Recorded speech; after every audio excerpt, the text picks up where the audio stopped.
अस्सलाम वालेकुम, मैं हूं शाहिद हुसैन। आप मेरा यूट्यूब चैनल देख रहे हैं। सिंध हाई कोर्ट से 4 बड़ी ख़बरें जो कि मफाद आमा की है और जिनके साथ ज़्यादती हुई है। कुछ ख़बरें ऐसी हैं और उसके बाद फिर कुछ चालबाजी की ख़बरें भी हैं। 2 ख़बरें वो आपके सामने रखूँगा। इसके अलावा जो तफसीलात हैं वो आपके सामने रखता हूँ कि आप अंदाज़ा लगाएंगे कि किस तरह एक तो निज़ाम इंसाफ़ है या कोई भी मज़लूम हो उसको इंसाफ़ लेना हो तो साल साल अदालतों के चक्कर काटने पड़ जाते हैं, उसको इंसाफ़ नहीं मिलता। इसके अलावा एक इंतहाई मतलूब और इंतहाई बड़ा दहशतगर्द उसको अब क्योंकि कराची में उसने शहरियों का खून न हक बहाया, उसने बड़े कत्ल किए, उसके बाद उसको सज़ा हुई। अब जेल में उसका दम घुटने लगा है तो उसने सज़ा के ख़िलाफ़ अपील दायर की है सिंध हाई कोर्ट में, उसकी तफसीलात रखनी है। उसके अलावा आगा सिराज दुरानी जो कि स्पीकर सिंध असम्बली है, उनके साहबजादे ने भी बाकायदा तौर पर नैब के कॉल ऑफ नोटिस को सिंध हाई कोर्ट में चैलेंज किया है। क्या कॉल ऑफ नोटिस नैब ने जारी किया था उसकी तफसीलात भी आपके सामने रखनी है इस वीडियो में। सबसे पहले उस बुज़ुर्ग बाप की तफसीलात रखूँगा मैं अपनी ख़बर में। वो ये है कि थाना फ़िरोज़ाबाद में 2019 में एक घरेलू मुलाज़मा जिसका नाम फ़िज़ा बताया जाता है, उसको उसके वालिद का इल्ज़ाम है कि जो वहाँ के घर के मालिक थे 4 मुलज़मान, उन्होंने ज़्यादती का निशाना बनाया। उसके बाद ज़्यादती का निशाना बनाने के बाद उसको कत्ल कर दिया और उसकी लाश पंखे से जो वो लटका दी। उसके बाद फिर मुझे फ़ोन करके बुलाया गया कि आपकी बेटी ने ख़ुदकशी कर ली है। और उसके बाद उसका कहना है कि जब अस्पताल ले गए बॉडी को तो उसके बाद फिर वहाँ पर सही मानों में पोस्टमार्टम नहीं किया गया और उसके बाद फिर यहाँ से बॉडी को लेकर वो रहीम यार खान चले गए और उसके बाद फिर वापस आकर उन्होंने वाक़ई के 9 दिन के बाद FIR काटी और उसके बाद केस में 4 तफ्तीशी अफसरान तब्दील हो चुके हैं। फ़िरोज़ाबाद थाने के जो SHO थे उस वक्त औरंगज़ेब खटक और इसके अलावा जो दीगर पुलिस के जो अफसरान हैं और SSP आरिफ असलम का भी बताते हैं कि वो समेत दीगर जो पुलिस के अफसरान हैं वो जो है मुसलसल दबाव डाल रहे हैं कि जो मुलज़मान हैं वाक़ई के उनसे सुलह कर ली जाए और उसके बाद फिर ये केस चलेगा नहीं, साल धक्के खाओगे। और उसके बाद फिर ये केस उन्होंने कई बार जो अदम शवाहिद की बुनियाद पर बंद करने की भी कोशिश की। ये दरख्वास्त में उन्होंने इल्ज़ाम लगाया। आपको एक बुज़ुर्ग जो है वो फुटेज में नज़र आ रहे होंगे, उनका यही कहना है कि जो एक तो मुकदमा ख़त्म करने की कोशिश की गई अदम शवाहिद की बुनियाद पर, अब तक 2 साल गुजर जाने के बावजूद चालान पेश नहीं किया गया, तो उसकी तफसीलात जो है तलब की जाए, जिस पर अदालत ने इब्तदाई तौर पर नोटिस जारी किए करते हुए जो है वो पुलिस और इसके अलावा जो मुलज़मान और दीगर जो इसमें नामज़द किए गए हैं अफराद फ़रीक़ैन, उनसे तफसीलात तलब की हैं। ये क्योंकि इंतहाई अहम है इसलिए कि जब घरेलू मुलाज़मा या उनसे जो ज़्यादती होती है या उसके बाद फिर उनको अगर कोई किसी मामले के लिए अदालत से किसी अदालती फ़ोरम या पुलिस से वास्ता पड़ जाए तो फिर उसके बाद फिर जो है वो इल्ज़ाम ये किया जैसे आज अदालत में भी किया गया लियाकत कबूल की तरफ से, जो कि वकील हैं इस केस में, कि ना सिर्फ डॉक्टर जो है डॉक्टर की मिली भगत थी बल्कि पुलिस भी जो फ़िरोज़ाबाद थाने की पुलिस है वो भी मुलज़मान के साथ मिल गई और उसके बाद फिर तफ्तीश के बजाय उल्टा मुलज़मान जो मुद्दई हैं वो लड़की के वालिद, उनके ऊपर दबाव डाला जा रहा है कि वो सुलह कर लें, केस नहीं चलेगा इसलिए केस वापस ले लें और पीछे हट जाएँ। तो आज अदालत में जो जस्टिस यूसुफ सईद साहब हैं और उसके अलावा जस्टिस अदरान चौधरी साहब हैं, इनके मुश्तमिल 2 रुकनी बेंच जो है उन्होंने अब नोटिस जारी किए हैं और आइंदा समाअत पर फ़रीक़ैन से जवाब तलब किया है। इसके अलावा एक और बड़ी और अहम दिलचस्प खबर है वो ये है कि पहले भी मैं एक पूरी वीडियो बना चुका हूँ मुतासरीन के साथ, जिसमें डबल चाह का केस आपने सुना होगा कि मुख्तलिफ लोग जो है वो पैसा डबल करने के चक्कर में रकम इन्वेस्टमेंट करते हैं, उसके बाद फिर कुछ अर्से बाद पता चलता है कि उनकी रकम जो है वो डूब गई, कंपनी या अफराद जो है वो फ्रॉड करके चले गए। तो अब आज बाकायदा तौर पर उनके केस की समाअत थी। गुज़श्ता रोज़ भी सिंध हाई कोर्ट के बाहर उन्होंने एहतजाज किया था मुतासरीन ने, जिनके बीवी बच्चे और उसके अलावा छोटे छोटे मासूम बच्चे जो कि जुलूम में लेकर भी अदालत पहुँचे हुए थे इंसाफ के लिए। उनका यही मौक़िफ़ है कि तकरीबन जो मुख्तलिफ 6-7 मुलज़मान हैं जिसमें कुछ बालादी और इसके अलावा कुछ और लोग भी शामिल हैं जो मुल्क के मुख्तलिफ हिस्सों में जो और नाम पर से पैसे वसूल करते हैं डबल और ट्रिपल चाह के नाम पर, यानी कि आपकी एक अगर 10 लाख रुपए देंगे तो आपको माहवार उसका मुनाफा मिलेगा और असल जो अमाउंट होगी वो बरकरार रहेगी। और उसके बाद फिर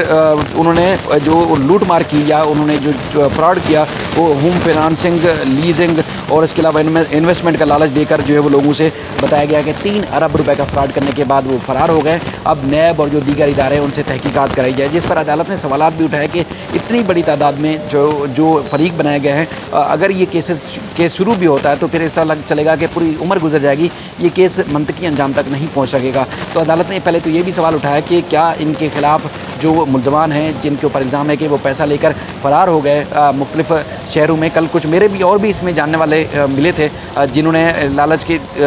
लालच में आकर पैसे इन्वेस्ट किए, उसके बाद फिर कंपनी फ़रार हो गई। बता रहे थे कि 14-16 लाख रुपए इन्होंने लगाए हुए थे। इससे पहले मैंने आपको आतिफ जमान वाला जो कातिल है मुरीदाबाद का, वो स्कैंडल भी हमेशा आपको अपडेट करता रहता हूँ, रिपोर्ट करता रहता हूँ कि पैसों के लालच में आके लोग पता नहीं क्या कुछ अपना दौ पर लगा देते हैं। आज भी कई ख़वातीन हमने देखी कि जिन्होंने ना सिर्फ जमा पूंजी बल्कि जो बच्चियों की जहेज़ के पैसे रखे हुए थे वो भी इन्वेस्ट कर दिए ताकि पैसा उनको मज़ीद मिलता रहेगा और उसके बाद फिर ये रकम जो है वो उनकी मज़ीद ज़िंदगी आसान करेगी। लेकिन जो फराडिये थे वो फराडिये पैसे लेके फ़रार हो गए। अब अदालत ने नोटिस तो जारी किए हैं नैब को, सूबाई हुकूमत को, वफाकी हुकूमत को, लेकिन जिनकी रकम डूब गई है उसमें दफ़ात 420 की या उसके बाद मामूली नोयत की दफ़ात लगेंगी। तो जिनकी रकम डूब गई है और उनको रकम वो वापस करने में और उनकी ज़िंदगी गुजर जाएगी, मुझे नहीं लगता कि वो रकम वापस हो सके जिस तरह के फ़्रॉड हो रहे हैं इस मुल्क के अंदर। तो ये एक अहम और बड़ी ज़बरदस्त खबर थी जिस पर अदालत ने नोटिस जारी किए हैं। लेकिन ये हम अपनी वीडियोज़ के ज़रिए भी आपको बार बार आगाह कर रहे हैं कि लालच में आकर किसी कंपनी, किसी मौलाना, किसी मुजारबा या किसी भी शक्ल सूरत या उसकी ज़ाहरी लिबास को या उसके भूलिए को देकर आप रकम इन्वेस्टमेंट ना करें, पैसा ज़ाया नहीं करें। अल्लाह ने जो आपके नसीब में लिखा है वो नसीब में जो जिस हैसियत से, जिस औकात जिस की है, अल्लाह ताला ने जिसका रिज़्क़ लिखा है वो उसको ज़रूर मिलता है। लालच में आकर रकम बढ़ाने के चक्कर में आके उसके बाद फिर किसी से फ़्रॉड करके अगर आप धोखाधड़ी से जो रकम कमाते हैं वो हमेशा आपकी फ़ैमिली के लिए वबाल जान बनती है। आज जिस तरह मैं देख रहा हूँ, इससे पहले मैं आतिफ जमान वाला भी जिस तरह केस रिकॉर्ड करता हूँ तो हमेशा लोगों को देख के, लोगों की हालत को देख के दिल कांप जाता है। आज भी छोटे छोटे बच्चे और बेवाएँ जो आई हुई थी अपनी रकम की वापसी का मुतालबा कर रही थी, बेहद परेशान थी, लेकिन मुझे नहीं लगता कि उनकी रकम फौरी वापस आ सके। वकला ज़ाहिर है वो बातें तो करते हैं बड़ी बड़ी, लेकिन इतना आसान नहीं है कि रकम कोई लूट जाए उसके बाद फिर उसको वापस ले आए। और ना ही इसमें कोई सरकारी इदारा मुलविस होता है, ना ही कोई वो। हालांकि इस तरह के स्कैंडल में जो सरकारी रिटायर मुलाजमीन होते हैं वो भी अक्सर देखने में आया कि वो भी पैसा इन्वेस्ट करते हैं लालच में आके उनका पैसा भी अक्सर देखने में आता है कि वो डूब जाता है। दूसरा एक और जो तीसरी बड़ी खबर थी वो साद अजीज़ कलादम तंजीम के जो रुकन बताए जाते हैं, सानिया सफूरा में 46 अफराद का कत्लेआम किया, मिलिट्री कोर्ट से इसको सज़ाए मौत हुई थी। उसके बाद 2 मज़ीद जो कत्ल के केसेस हैं कराची के केसेस में ATC ने उनको अलग अलग जो है वो उम्र कैद की सज़ा सुनाई है। अमरीकी डॉक्टर डेबरा लोबो का सबको याद होगा 2015 में शहीद मिलत रोड पर जो है हमला हुआ था। उसके बाद फिर जब साद अजीज़ सानिया सफूरा केस में पकड़ा गया था तो उसके बाद फिर उसने खुद एतराफ़ किया था कि फ़लाँ केस में भी और अमरीकी डॉक्टर डेबरा लोबो के ये कत्ल हमले पे में भी वो मुलविस था। तो उसके बाद फिर ATC ने उसको 10 साल सज़ा सुनाई थी। ATC के उस फैसले को उसने हाई कोर्ट में चैलेंज किया है। आज जो है वो प्रोसिक्यूटर की जानिब से अदालत को बताया गया कि मुलजिम के ख़िलाफ़ चूँकि दीगर केसेस में भी अपीलें हैं, दीगर केसेस में भी उसको सज़ाएँ हो चुकी हैं, तो ये जो अपील उसने फ़ाइल की थी वो एक मियाद मुकर्रर की गई है, उससे ताख़ीर से अपील जो है वो दायर की गई है, इसलिए काबिल समात नहीं है। आज चूँकि ना तो जो मुलजिम है साद अजीज़ उसकी तरफ से कोई पेश हुआ और ना ही उनकी तरफ से वकील पेश हुआ, ना कोई और पेश हुआ, तो अदालत ने अब मुलजिम को खुद नोटिस जारी किया है कि बताएं कि इस अपील का मज़ीद क्या करना है, क्योंकि इसके ऊपर और भी संगीन नोयत के इल्ज़ामात हैं और ख़ुद भी जो इसकी JITs और मुख्तलिफ जो इसकी तफ्तीश सामने आई थी उसमें चौंका देने वाले जो शवाहिद थे, इंकशाफात थे वो सामने आए थे, जिसमें ना सिर्फ 46 इस्माइली जो अफराद थे उनको सफूरा के इलाके में फायरिंग करके कत्ल कर दिया गया था, बल्कि दीगर और कई वारदातों में ये पुलिस को मतलूब था, जिसमें कई केसेस अंडर ट्रायल हैं और 3 से 4 केसेस में ATC थे और एक केस जो है वो मिलिट्री कोर्ट से इसको सज़ा मौत हो चुकी है। लेकिन अब बड़े बड़े दावे और बड़े बड़े जो कारनामे अंजाम देने का जो एक उन्होंने जो एक कारनामा अंजाम देने का जो एक बड़ा ठेका लिया था या जो बड़े दावे किए थे, तो अब उसका जेल के अंदर दम घुटने लगा है। तो उसने अपील दायर की है जिस पर आज सिंध हाई कोर्ट के 2 रुकनी बेंच ने उसको नोटिस जारी किया है। इसके अलावा एक और बड़ी खबर जो अहम है वो ये है कि आगा सिराज दुरानी जो कि स्पीकर सिंध असम्बली है, इनके साहबजादे ने सिंध हाई कोर्ट में नैब का जो दूसरा कॉलम नोटिस है उसको चैलेंज किया है शाह अफसर की एडवोकेट और दीगर के तवस्सुस से, जिसमें उन्होंने कहा है कि नैब ने आगा सिराज दुरानी और जो उसके बाद उनकी फैमिली और दीगर मुल्ज़मान के ख़िलाफ़ जो है वो एक रेफरेंस दायर कर दिया है और उसके बाद फिर उस रेफरेंस में फ़र्द जुर्म आयद हो चुकी है और फिर मज़ीद शवाहिद भी, उनके गवाहों के बयान भी रिकॉर्ड हो रहे हैं। लेकिन नैब ने उनको दोबारा एक कॉल अप नोटिस जारी किया है। एक इल्ज़ाम के तहत अगर कोई रेफरेंस दायर हो जाता है तो फिर उस पर नैब जो दोबारा तहकीकात नहीं कर सकता, जिस पर अदालत ने कहा कि क्या जब रेफरेंस दायर हो जाता है तो क्या नैब या कोई इदारा उसमें मज़ीद तहकीकात नहीं कर सकता। तो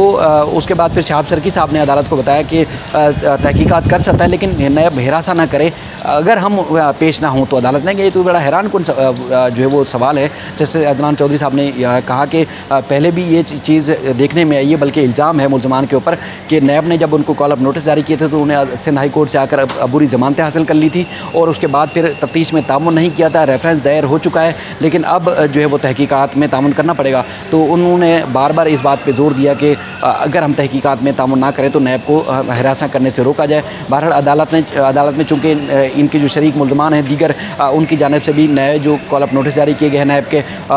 उनमें जो है वो दरख्वास्तें दायर की गई थी। तो आज शहबाज दुरानी जो कि आगा सिराज दुरानी के साहबजादे हैं, उनकी दरख्वास्त उस पर भी अदालत ने नोटिस जारी किए हैं और 14 जुलाई को नैब से जवाब तलब किया। लेकिन ये भी बड़ा हैरान कुन है क्योंकि पहले बड़े बड़े दावे किए जाते हैं, उसके बाद फिर नैब की जानिब से जब तहकीकात के लिए तामुन नहीं किया जाता, कॉल अप नोटिस भेजा जाता है तो उसके बाद उसको रोकने के लिए अदालत से रुजू किया जाता है। तो ये शहबाज दुरानी साहब ने भी यही किया और लेकिन अदालत ने नैब का जो नोटिस था उसको सस्पेंड नहीं किया, मुअत्तल नहीं किया, बल्कि नैब से अब तफसीली जवाब तलब किया है कि क्या तफसीलात है कि क्या क्या चीज़ें जो थी रह गई थी तफ्तीश में, पहले तफ्तीश मुकम्मल नहीं हुई थी, क्या ज़िमनी रेफरेंस दायर किया जाएगा या नहीं किया जाएगा, अगर किया जाएगा तो फिर इन मुल्ज़मान को तफ्तीश के लिए क्यों तलब किया गया है, उसकी तफसीलात अदालत में बताएँ। तो मज़ीद जो पेशरफ्त होगी वो इस मामले में 14 जून को होगी। इस सिलसिले में मज़ीद भी आपको अपडेट करेंगे। ये इंतहाई दिलचस्प और अहम खबरें थी जो कि मैंने आपके सामने रखी। आप मेरा यूट्यूब चैनल देखते हैं और मुझे लाइक करें, कमेंट करें और अगर कोई मज़ीद सजेशन होती है तो वो ज़रूर रखा करें। मैं कोशिश करता हूँ कि मामला को मज़ीद बेहतर करूँ।